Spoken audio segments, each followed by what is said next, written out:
Queridos, nestas semanas, eu posso dizer assim, foi impossível ligarmos a televisão e não nos depararmos com tragédias. Tragédias aqui no Brasil e fora do Brasil. Em todos os telejornais, nós vimos destruição, morte, sequestro, nós vimos terrorismo, nós vimos gente inocente morrendo. E diante de tudo isso que nós assistimos e estamos ainda assistindo, nos leva a perguntar: por quê? Por que sofremos? Por que tantas lutas? Por que tantas coisas horríveis acontecendo? E eu posso dizer mais ainda, essas coisas ainda passam na TV. E há muitas outras atrocidades que nós não vemos e nem imaginamos o que pode acontecer e o que está acontecendo. E tudo isso mexe com o nosso coração, mexe com a nossa alma e faz a gente gritar até e falar o porquê. E por essa razão eu gostaria de compartilhar com vocês isso. Por que nós sofremos? Por que eu estou passando isto? Por que eu tenho essa luta? Por que o mundo está um caos? Por que essa crise no Brasil? Por que esse problema lá em Mariana? Por quê? E não é pecado nós falarmos isso e levantarmos isso. É importante quando isso acontece. E o interessante é que essas coisas todas não vêm de hoje. E os questionamentos não vêm de hoje. Já há muito, os homens têm levantado a voz e perguntado a Deus por quê. Os salmos, nós vemos vários salmos. Eu coloquei aqui para vocês um salmo, o salmo de número 77, o salmista clamando isso. Clamo a Deus por socorro. Clamo a Deus que me acode. O meu coração medita e o meu espírito pergunta: irá o Senhor rejeitar-nos para sempre? Jamais tornará a mostrar-nos o seu favor? Desapareceu para sempre o seu amor? Acabou-se a sua promessa? Esqueceu Deus de ser misericordioso? Em sua ira, refreou a sua compaixão, o seu amor para conosco? O salmista que tinha intimidade com Deus, tinha comunhão com Deus, diante de tudo que está acontecendo, ele levanta a voz e fala: será que Deus se esqueceu da gente? Será que Deus não vai ter compaixão de tudo isso que está acontecendo? E não é só no Salmo de número 77, mas também no Salmo de número 13, onde o salmista vai dizer: Senhor, por que o Senhor se esqueceu de mim? Por que o Senhor escondeu o seu rosto de mim? Até quando o inimigo vai estar sobre mim? Uma angústia tremenda que o salmista está colocando diante do Senhor. Por que o Senhor esquece de mim, Deus? Diante de tudo que está passando por mim, em mim, na minha vida. O Salmo 73 é uma luta. O salmista está vendo o ímpio prosperar, e ele que é justo, que serve a Deus, que busca a Deus, está de mal a pior. E ele levanta a voz: e por que, Deus, que o ímpio prospera? E eu que sirvo o Senhor, estou passando essa dificuldade e essa luta. Então nós vemos que essas coisas não é de hoje. Há muito tem se levantado e perguntado por quê. E algumas perguntas e interrogações são feitas diante disso. Como que posso crer em um Deus que se afirma ser totalmente bom e poderoso diante de tanto sofrimento na história e no mundo? A gente faz essa pergunta: como que Deus, sendo bom, sendo misericordioso, sendo compassivo, não faz alguma coisa, não se move? Onde estava Deus quando tudo isso aconteceu? Onde estava Deus nessa atrocidade aí da França? Onde estava Deus quando os nossos queridos aqui no Brasil foram né, soterrados por uma lama terrível. Onde estava Deus quando os nossos irmãos foram pegos lá pelo esse Estado Islâmico e foram mortos? Onde estava Deus quando 300 mil pessoas morreram no terremoto em 2010, ali no Haiti? Onde estava Deus, se Ele é bom, que não parou aquela tsunami que matou milhões de pessoas? Todas essas coisas nos faz levantar essas perguntas diante de Deus. E o que mais nós ouvimos, né, no gabinete também é isso: por que eu sofro? E pastor, por que coisas ruins acontecem com pessoas boas? O contrário a gente não faz, né? Por que coisas ruins acontecem com pessoas ruins? A gente não faz isso. A gente pergunta, só fica fazendo, né? Por que coisas boas, coisas ruins acontecem com pessoas boas? Por que, Deus? O que acontece? Alguns filósofos tentaram responder isso, colocando dilemas para os cristãos. Epicuro, muito tempo atrás, 300 anos antes de Jesus, já fazia essa pergunta.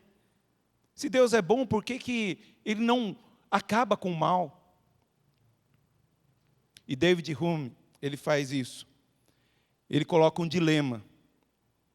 Ou Deus é totalmente poderoso, mas não é bom, logo, até poderia fazer algo diante do sofrimento humano, mas simplesmente não faz.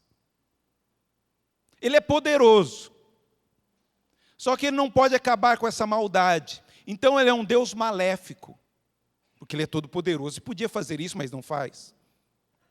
Ou Ele coloca uma outra posição aí. Ou Deus é totalmente bom, Ele já muda, tira o poderoso, mas não é todo poderoso. Logo, se compadece do ser humano que sofre, mas nada pode fazer por ele. Ele é bom, mas Ele não é todo poderoso. Interessante que essa segunda opção tem sido adotada por muitas igrejas ditas evangélicas. Deus não sabe o amanhã. Deus não sabia do tsunami. Deus não sabia do terremoto. Deus não sabia desse terrorismo. Deus não sabia que ia romper aquela barragem. Deus não sabia. E quando Ele vê, Ele simplesmente chora com a gente. Oh, também estou triste aí com o que vocês estão passando. Isso é errôneo, querido. Porque a gente acaba com a soberania de Deus, a onisciência de Deus. Porque se Deus não sabe o que acontece amanhã, esse não é Deus. Mas eles colocam essas duas opções e querem que a gente responda essas duas opções. Mas o problema não está aí. O problema é que a gente sempre quer responder o problema do mal pelo caráter de Deus. Se Ele é bom ou se Ele é todo poderoso. A gente só vê por essa ótica, no caráter de Deus. Mas o problema não está aí. E para a gente entender e compreender essa questão do mal, nós temos que ir para a origem. E na origem, né, desse sofrimento todo, a gente vê que Gênesis 1:33 diz que viu Deus tudo quanto fizera, e eis que era muito bom. Deus fez a criação e viu que era tudo muito bom. Nesse tempo aqui, não havia dor, não havia luta, não havia sofrimento, não havia lágrimas, não havia conflitos, não havia desarmonia na natureza, não havia brigas entre pessoas, havia harmonia em toda a sua criação. Logo, Deus fez todas as coisas boas. Porque esse é o caráter de Deus. Ele é bom, Ele é soberano, Ele é Senhor. Deus fez tudo muito bom. Logo, o problema não está em Deus. O problema está em Gênesis, capítulo de número 3, gostaria de colocar aqui que C.S. Lewis diz sobre essa criação, né? Ele, Deus, fez todas as coisas boas, tudo muito bom. E por causa da excelência das mesmas, uma das boas coisas que ele fez, a saber, o livre-arbítrio das criaturas racionais, por sua própria natureza, incluía a possibilidade do mal. E as criaturas, dispondo desta possibilidade, se tornaram más. Deus não criou robôs. Naquele momento histórico, ele deu o livre-arbítrio, deu a opção de escolha, fez um pacto com eles. Olha, de tudo vocês podem comer. Logo, o problema não está em Deus, mas é em nós, de escolher por nós mesmos, estar longe de Deus, separado de Deus. Por isso, em Gênesis capítulo 3, é a origem de todo esse sofrimento, por causa de algo simples que acontece. Abre aí, Gênesis capítulo 3, versículos de 1 a 6.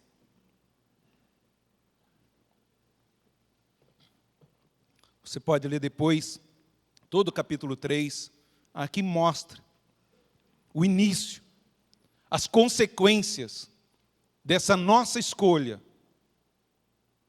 e onde tudo começa, a origem do sofrimento. Diz assim a palavra do Senhor: mas a serpente, mais sagaz que todos os animais selváticos que o Senhor Deus tinha feito, disse à mulher: é assim que Deus disse, não comereis de toda a árvore do jardim? Respondeu-lhe a mulher: do fruto das árvores do jardim podemos comer, mas do fruto da árvore que está no meio do jardim, disse Deus, dele não comereis, nem tocareis nele, para que não morrais. Então a serpente disse à mulher: é certo que não morrereis, porque Deus sabe que no dia em que dele comerdes, se vos abrirão os olhos, e como Deus, sereis conhecedores do bem e do mal.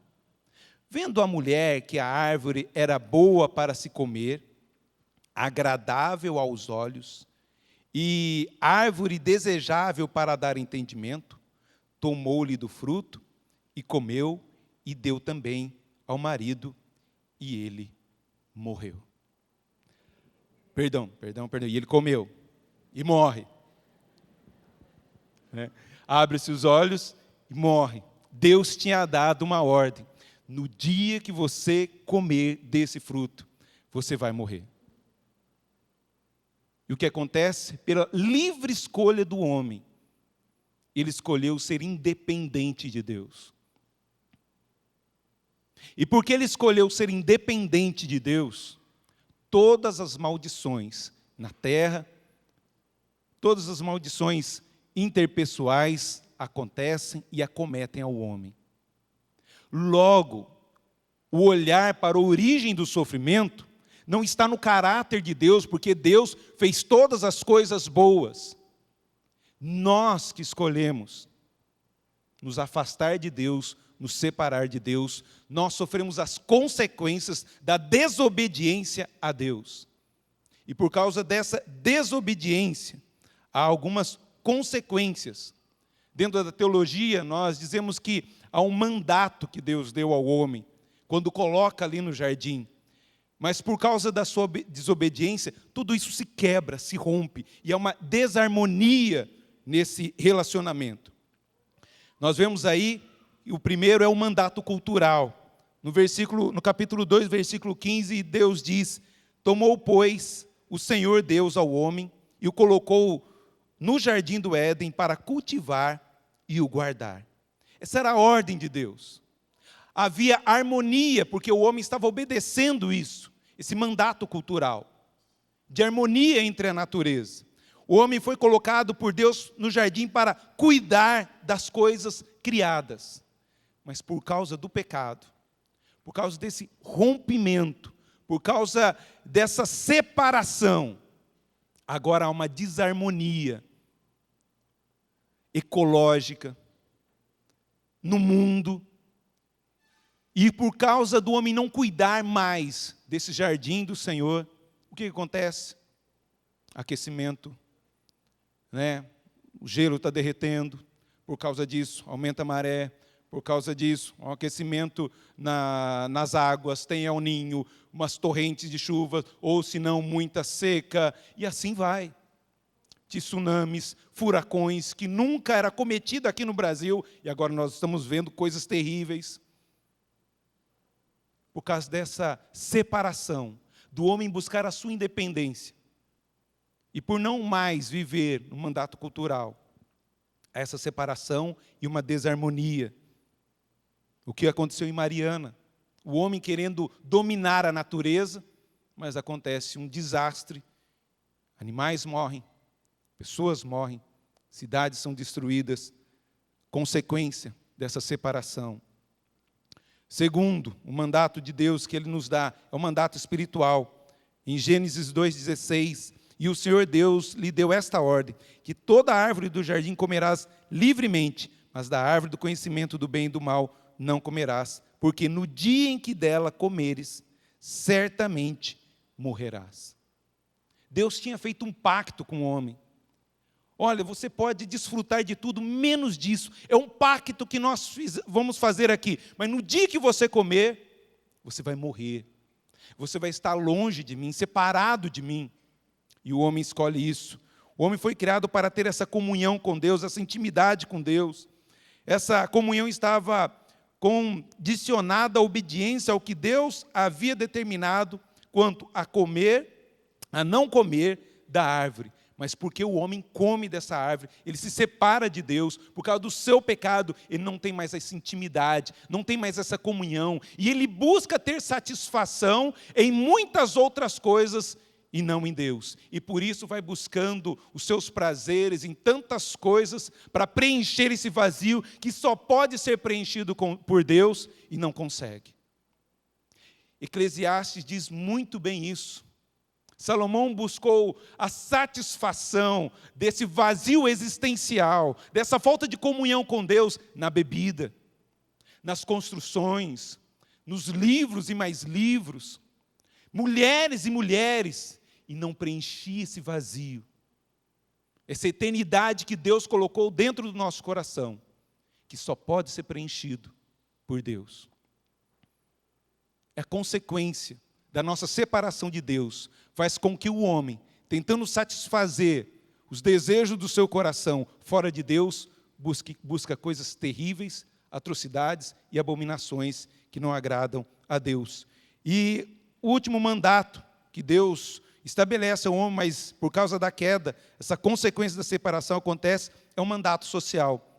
Então o Senhor Deus fez cair pesado sono sobre o homem, e este adormeceu. Tomou uma das suas costelas e fechou o lugar com carne. E a costela que o Senhor Deus tomara ao homem, transformou-a numa mulher e lhe a trouxe. O homem foi criado para viver em comunhão, num relacionamento, não só aqui conjugal, mas no convívio na sociedade. E por causa do seu pecado, há diferenças, há morte. Nós vemos agora seres humanos matando outros seres humanos. Nós vemos aqui essa briga, essa amargura, essas decepções, essa ira para com o outro. Por quê? Porque nós desobedecemos a Deus. Deus estabeleceu uma ordem, mas o homem quis uma autodependência. Ele não quis mais depender de Deus, pelo contrário, ele quis ser Deus, porque eu não quero que ninguém mande em mim. E pensando na liberdade, se tornou muito mais escravo. Porque é assim, em Deus, quanto mais escravo de Deus, mais servo de Deus, mais livre sou. Quando eu tento ser mais independente de Deus, mais escravo me torno. Diante disso, por que é que sofremos?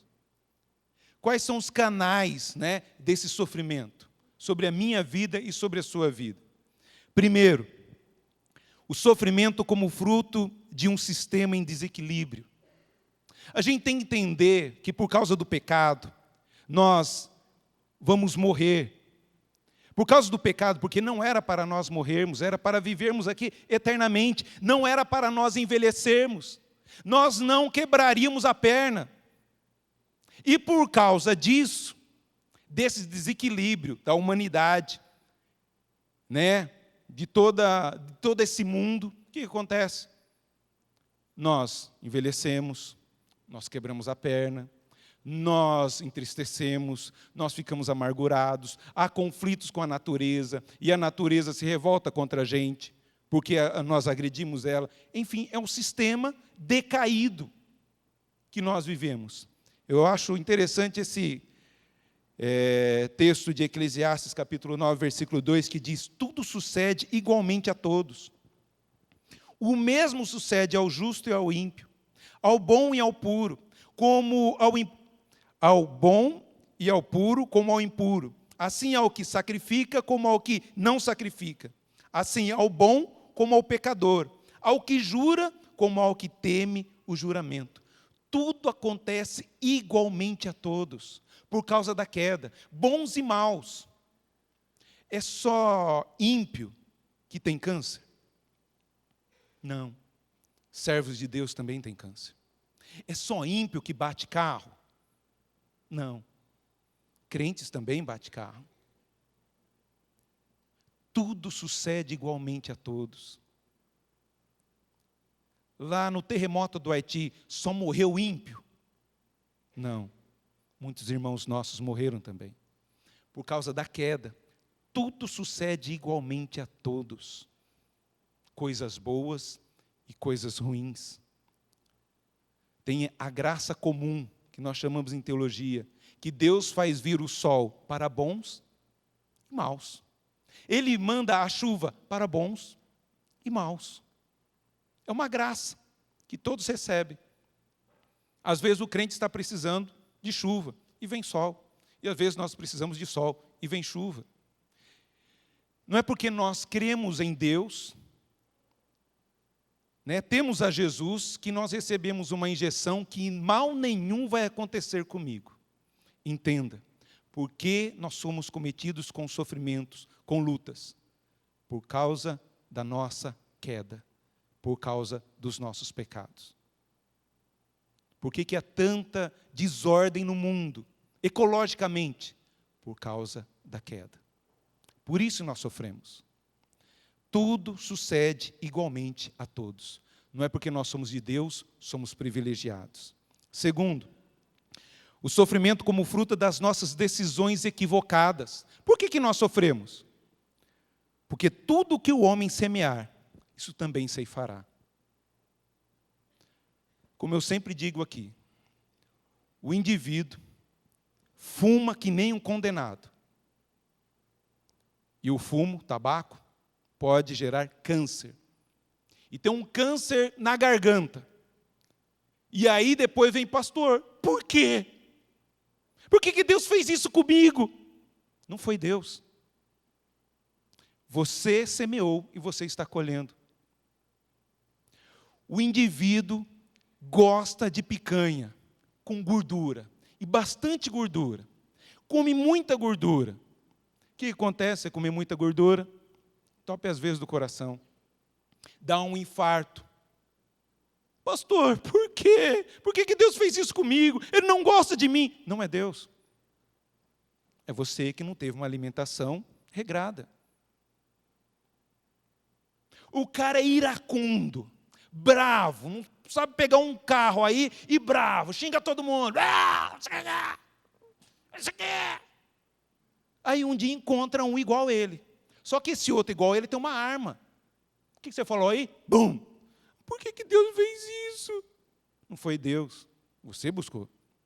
O que você planta, você colhe. O contrário também.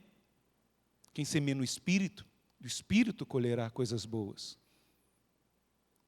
Mas muitas vezes sofremos por causa das nossas escolhas.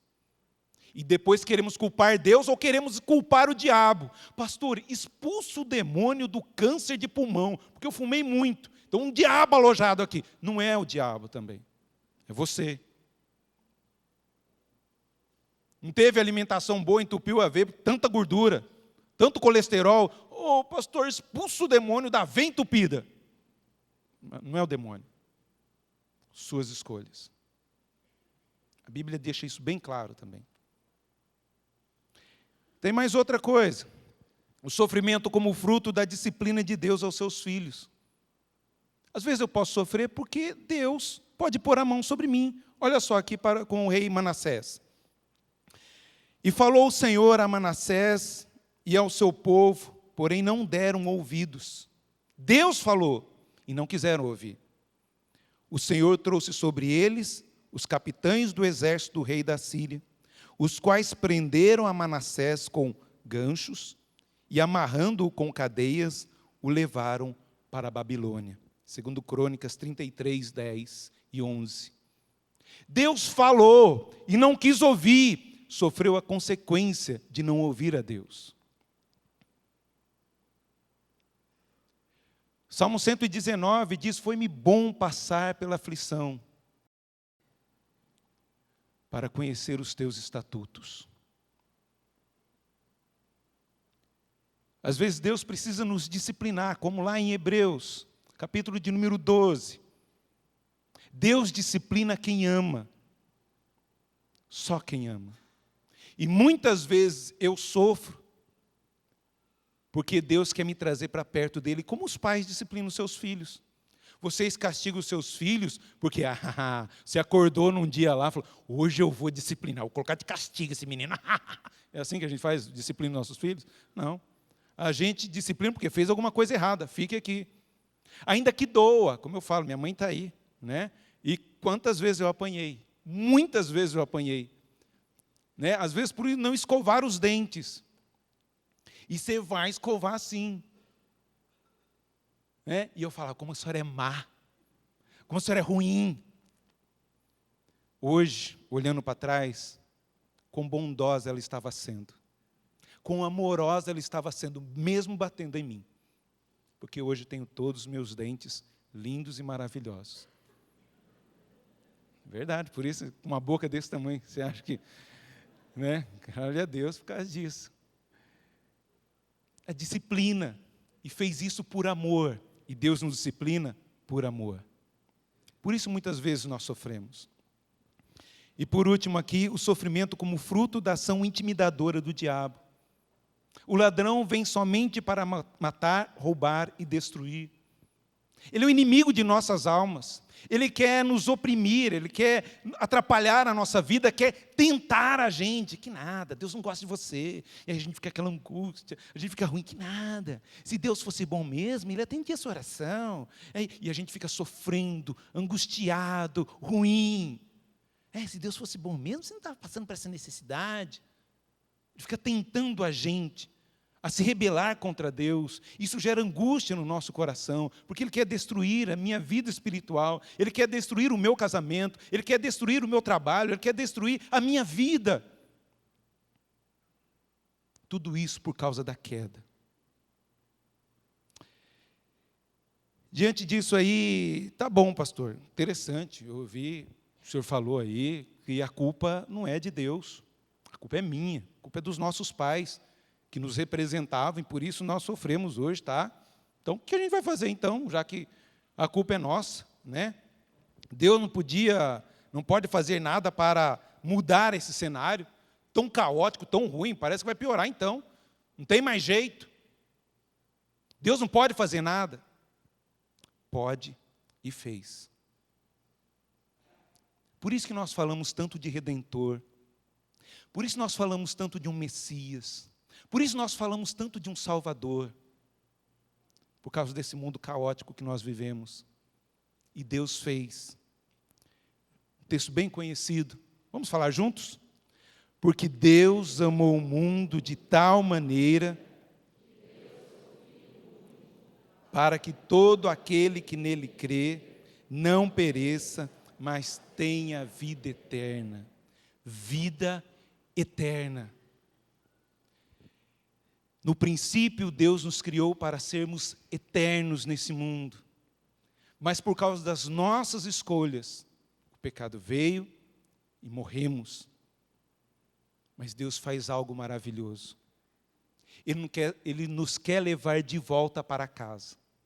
Ele quer restabelecer novamente esse jardim precioso, esse céu maravilhoso, onde não há dor, onde não há sofrimento, onde não há lágrimas.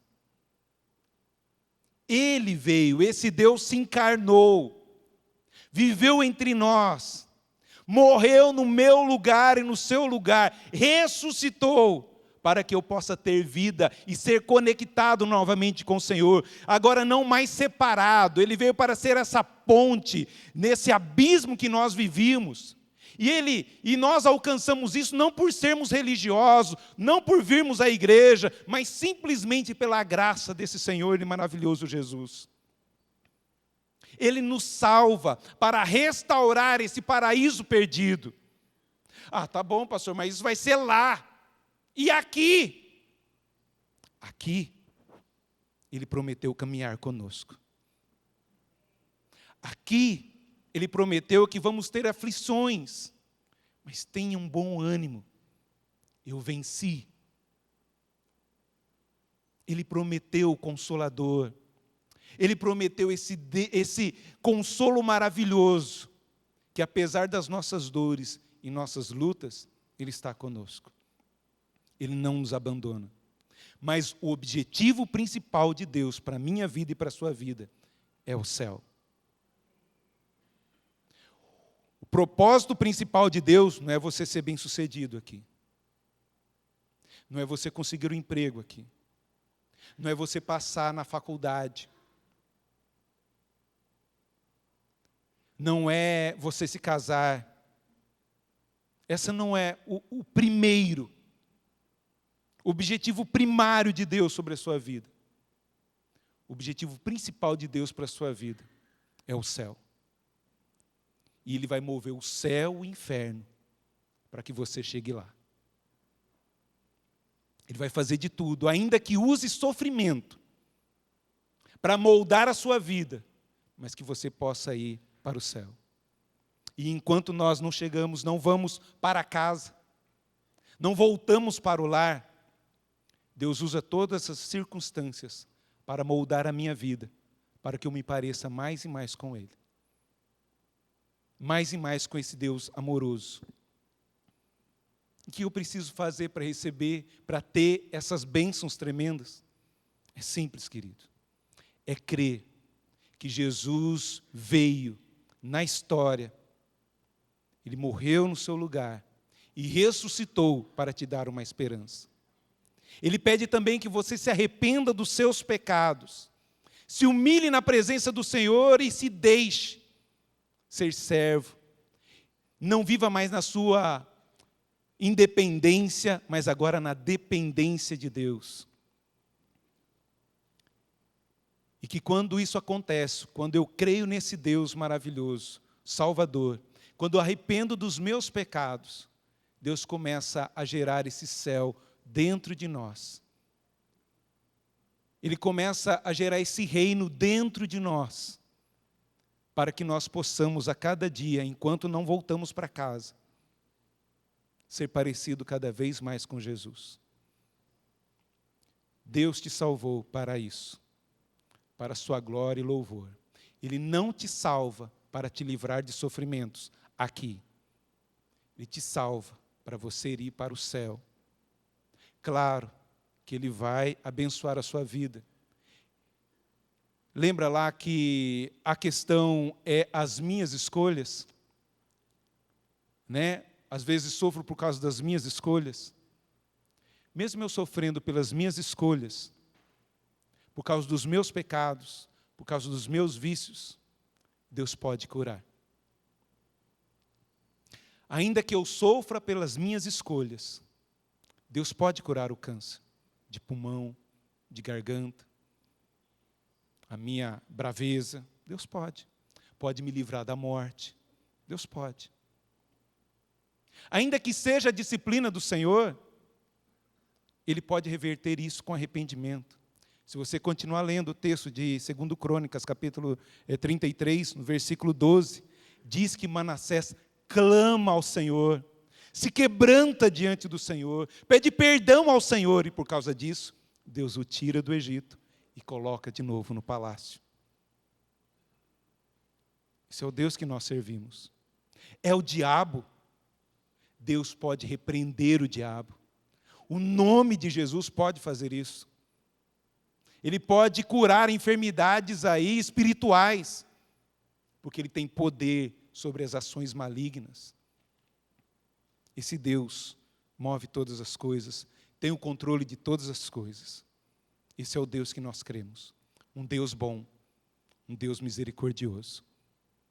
Por isso, para de olhar e perguntar, por que Deus? Por que sofremos? Porque é Deus que faz isso, né? Newton, por que você fez isso? As consequências das nossas decisões. Mas mesmo nas consequências das minhas decisões, o Deus que nós cremos, Ele pode intervir, Ele pode agir e transformar aquela maldição em bênção. O que fazer diante, então, de tanto sofrimento? Porque o que nós recebemos nos nossos gabinetes é isso. Por que estou sofrendo, pastor? Por que isso? Alguns eu não sei dar respostas. Eu não tenho respostas para alguns sofrimentos que os meus irmãos estão padecendo. Eu não tenho respostas. Mas o que a palavra de Deus me ensina, é o que ensina lá em Abacuque. Abre para mim, vamos terminar aqui. Texto bem conhecido.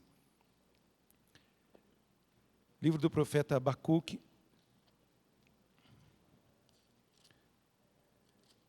Jonas, Miqueias, Naum, Abacuque. Deus havia já sentenciado que havia a catástrofe, a dor, a luta, o sofrimento. E o que Abacuque faz nesse momento? Depois de Deus dizer essa sentença toda de que a coisa vai piorar. Abacuque, capítulo de número 3. Versículo de número 16.